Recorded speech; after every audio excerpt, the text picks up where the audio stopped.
At this point, you might be thinking, I get it, it's bad, so what can I do about it? One of the greatest things we can each do to live more sustainably is to send less trash to the landfill. The average American produces nearly 5 pounds of trash every day. Nearly 5 pounds of trash produced by more than 300 million of us every single day for 365 days a year, that equals a lot of trash. In fact, in 1 year we produce enough trash in the United States to reach the moon and back 25 times. So what happens to all that trash after it goes to the landfill? Well, not a whole heck of a lot. Maybe you believe what I used to, if you've even thought about it at all, which is that you send your trash away to the landfill and it simply biodegrades. The reality, though, is that the 4 pounds of trash you threw out today will remain on Earth for hundreds to thousands of years. In 1972, a professor at the University of Arizona conducted a famous study called the Garbage Project. For over 20 years, he and his teams of students excavated active landfills to better understand human culture and consumption. What we're doing here is looking at our own garbage to learn about our own civilization. In the course of their landfill excavations, they found carrots that were still orange inside after a decade, rolls that were 20 years old and looked good enough to eat, newspapers from 40 years before that were still as legible as the day they were buried. In other words, they found that very little organic matter breaks down in the dump. In conditions with sunlight, water, and oxygen, a lot of trash decomposes naturally, especially food scraps. Landfills, though, are specifically designed to keep out groundwater, rainwater, and air, and they lack a lot of the microorganisms necessary to break food down quickly and efficiently. And because of this, anything that does biodegrade does so very, very, very slowly. Here's William Rathje, the professor who led the Garbage Project. I don't think there is a myth in the United States that is more popular than biodegradation, other than Santa Claus. This is how it works. A hole is dug. A liner is put around that hole to separate trash from soil and groundwater. The hole is filled with garbage. When the hole is full, it's sealed with another lining, which serves as an additional barrier for water, sun, and oxygen. Those dry and oxygen-limited conditions cause much of the organic matter to mummify rather than decompose. And as that mummified garbage gets trapped in the landfill, it generates and releases methane. That one. That highly toxic greenhouse gas that's over 80% as potent in trapping heat than carbon dioxide in the first 20 years it's in the atmosphere. Methane contributes less to the climate crisis overall than carbon, but because it's so much more potent, cutting it is the fastest way to limit emissions. Most of us learn the chant as kids. Gotta learn to reduce, reuse, recycle. Reduce, reuse, recycle. But we were missing a few R's, like rethinking or being a more conscious consumer overall. It means asking ourselves, do I really need that?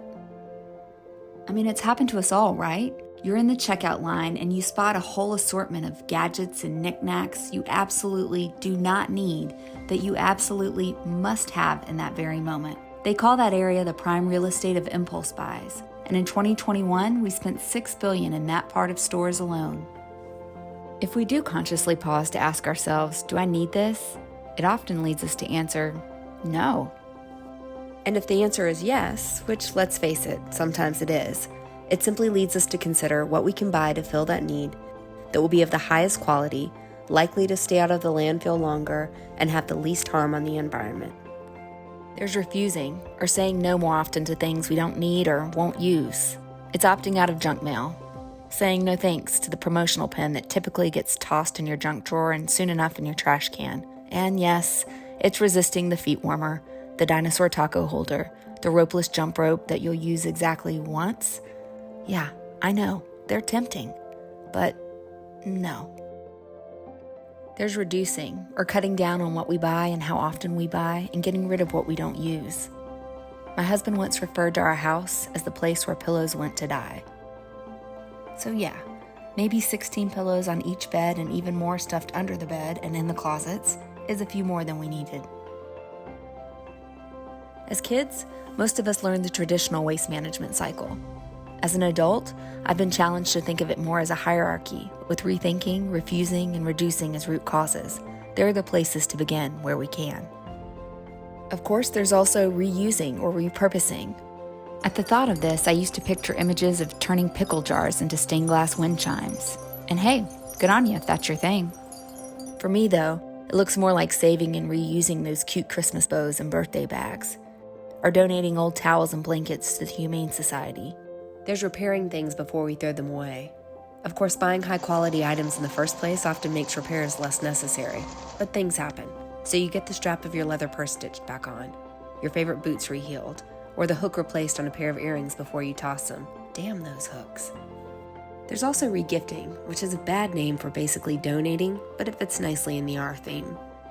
By regifting, I mean considering if there's anyone else who might want or need something that you don't. See, Mom?